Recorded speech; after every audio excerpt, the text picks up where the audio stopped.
Everybody who has seen that just went crazy laughing. I mean,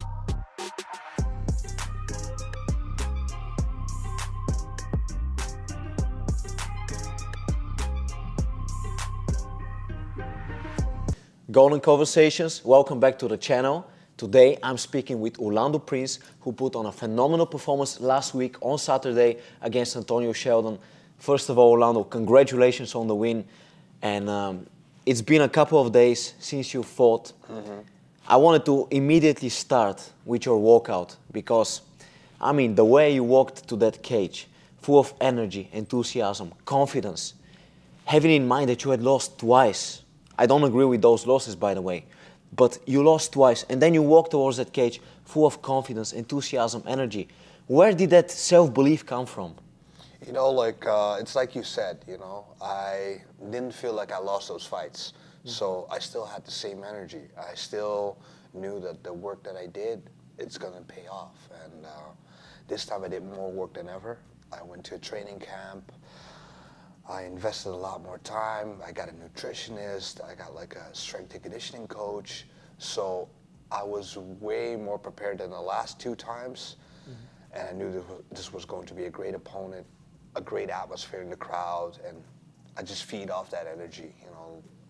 When I see more people in the crowd, like it only fires me up more. So yeah, this was a perfect storm. It was a perfect storm. You just mentioned a nutritionist. You also went to Spain to train with Ilia Tupuria.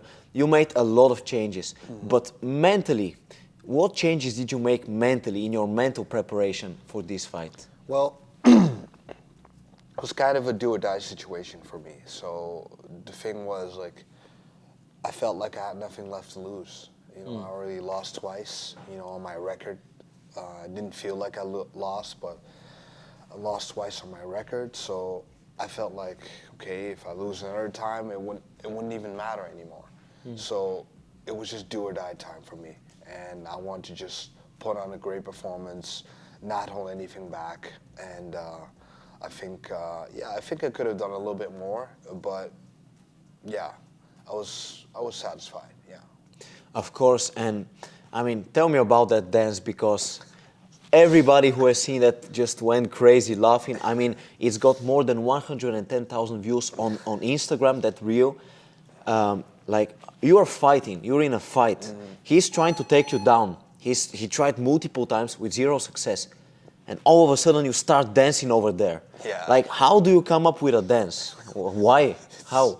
It's crazy because, like, I didn't even think about doing that, you know, like it was just an emotion because I felt like he was stalling a lot and I felt like he was like just holding me, and I want to show to the ref and to the crowd that he was only holding me because sometimes when you're in those kind of situations, they hold you up against a fence.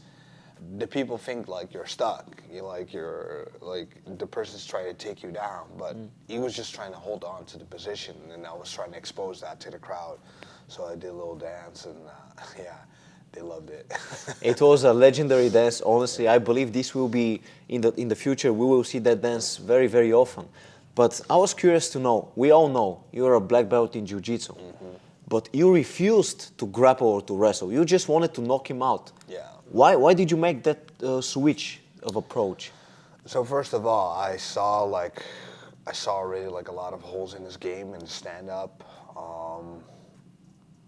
So I thought like this would be the path of least resistance. You know, I knew he was a black belt too. Of course, you can never see from the outside like, okay, what is the level until you like lock up with each other. But I felt like, yeah, you know, like I didn't want to waste energy grappling him if I could easily like outstrike him. So that was the plan.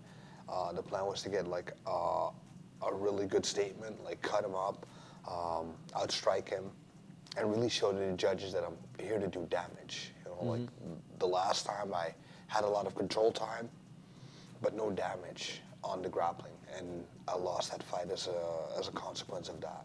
So I want to do it completely different. I want to do a lot of damage and just defend the takedowns. And yeah, I think we succeeded in that. You definitely succeeded, but it was a split decision win. One of the judges, I don't know which fight he was watching, but he gave all 3 rounds to Antonio Sheldon. Yeah. When you heard that, what did you think? It was crazy to me, you know, like, I knew, like, I probably lost the first round, or maybe I should have lost the first round. Arguably, you know, like, you could have given it to me either way because I did more damage and I defended the takedowns. But if you would have given him a round, that would be the round. The second and third round was not, like, debatable, in my opinion. But this judge has, like, I'm not gonna expose his name, but, like, he has, like, some tendencies of, like, giving some really weird decisions. Like, he gave, like, Luke Riley the first round while Luke Riley was, like, knocked down 3 times in that round. So, like, to give a fighter a round like that, you know, like, it's weird to me. You know? It definitely is weird, and you just mentioned Luke Riley. He had a tough fight, he won. When you look at the landscape of those featherweights, the best featherweights in Cage Warriors, how do you think you match up with those guys? I think I match up great, to be honest. I mean, there's not many fighters out there that have, like, such a diverse skill set where they can choose, like, okay, today I'm just going to go striking, or today I'm going to go grappling only. If I would fight, like, one of those top strikers, I could switch easily to, like, going grappling only, like I did against Bark, and neutralize him. And I can strike with the best of them as well. So, and I don't think, like, a lot of fighters have that in Cage Warriors. I think a lot of fighters are like, okay, maybe, like, one skill is like on the top, and the rest a little bit more subpar, and try to, like, work towards that still. But I think I have, like, all the aspects of the game. I think I have that on a pretty high level. So I think if I'm well conditioned, have a good camp, I can easily take them out. Yeah, 100%. And you just mentioned you're confident on the feet. You're jiu-jitsu black belt, obviously. When would you like to get back to action, and where do you see yourself in the end of 2023 in Cage Warriors? So, it all depends, of course, injuries and, like, scheduling. But I would like to hope. I would hope to fight at least 2 more times this year. So the goal is to fight the 29th of July, and then either take a little bit of a break, or come back on a Manchester card in September, and then, like, from there see what happens. Because after this fight, my contract is up. So we have to renegotiate either way, and then see what's out there for me. You know, like, the biggest thing for me is, you know, like, I would like to have perspective. I would like to have, like, a plan, like a roadmap. Okay, this much fights, and you can get towards the title. So I would really like to get, like, at the end of this year, I would like to have my name in the title contention again. That's the goal. And you're definitely approaching your prime, because now you're 32, and you know you've got the skill set now, the experience. You're mature enough, you know. So you want to be the title pitcher. That's a goal of yours, and you're also a coach here. You've got a lot of talented students. What do you think? What do those students need so that they can reach that level? What are the skills and the qualities that you need to have to get to the top of MMA? You need to have, like, the diverse skill set. So you need to be able to wrestle, do jiu-jitsu, and have, like, knowledge about the striking. And not striking as in, like, kickboxing striking, but, like, really MMA striking.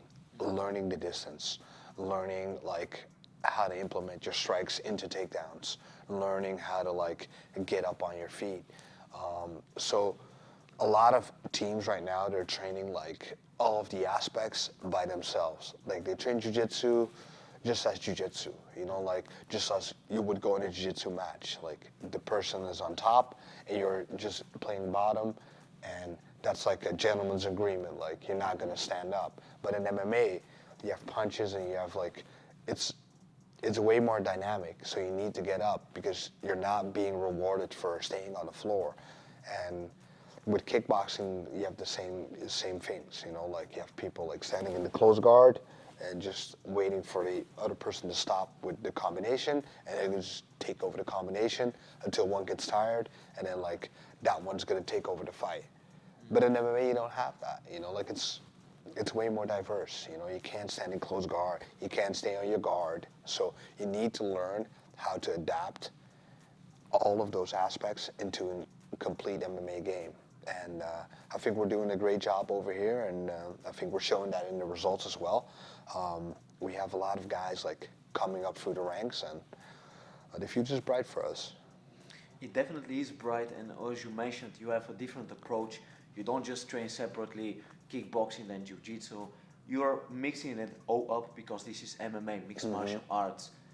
Who are some of the names, some of your students, who you truly believe that we will see in the upcoming years on the highest level? So the first one that we have is Daishimar, and I think he's the closest one because he's already a professional. He's a 1-0 professional. Got a TKO in the last Cage Warriors Lowlands event, and we're looking at him to come back soon, get his second W, and then hopefully sign with the Cage Warriors promotion as well. And we got a bunch of guys like coming up through the amateur ranks. We have Nick Beukema, who's going to challenge for the next amateur title in Cage Warriors Lowlands. We have Taya Ilaria, a great talent, only 19 years old, already had like 10 fights or something. Kjeld Posma, 4-0, great talent, you know, like has a lot of potential, 4 finishes, great wrestling, striking is coming along as well, and very young, 22. So we have a lot of guys, you know, like around those ages, Jakub, 24, you know, Manasseh, 25, you know, like Zaire, 20, 23, 24, I believe.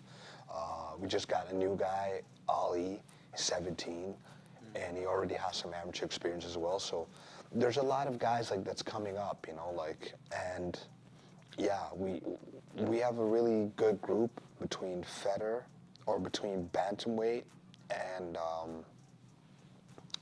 welterweight of guys of like coming up through the ranks now. Yeah, well, I know all these guys. Obviously, I've trained with them. Really talented people and all of them are very dedicated to the sport, which is extremely important. My last question for you, Orlando. You obviously the gym is going great. Your career is now again going up. When it is all said and done, where is Orlando Prins as a fighter? What has he achieved? And where is Root MMA as a gym?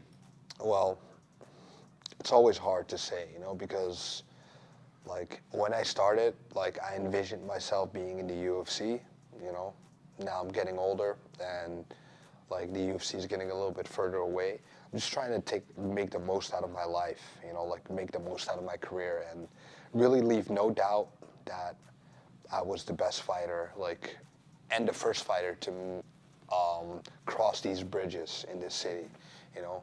We have a lot of fighters, of course, in this city, but not a lot of fighters that like either had success and they were able to transfer that success to the next generation, or yeah, you know, like I'm trying to do that. I'm trying to like bridge that gap, you know, for the younger guys, for the new generation, try to get them onto the big stage as well, and hopefully they have enough time to make the gap from the European top to like the world top. And now I'm just aiming to like, I'm fighting for legacy, you know, like I don't have to fight for the money, you know, I'm just trying to like build my name and make it known that I was the first one to do it over here. You definitely are the first one to do it. You've definitely opened paths for all the talent here in Groningen, because before you, there was literally no MMA here. So you've opened paths. There is now a clear vision, a clear future for those guys. I truly appreciate your time, and I wish you a lot of wins in your career.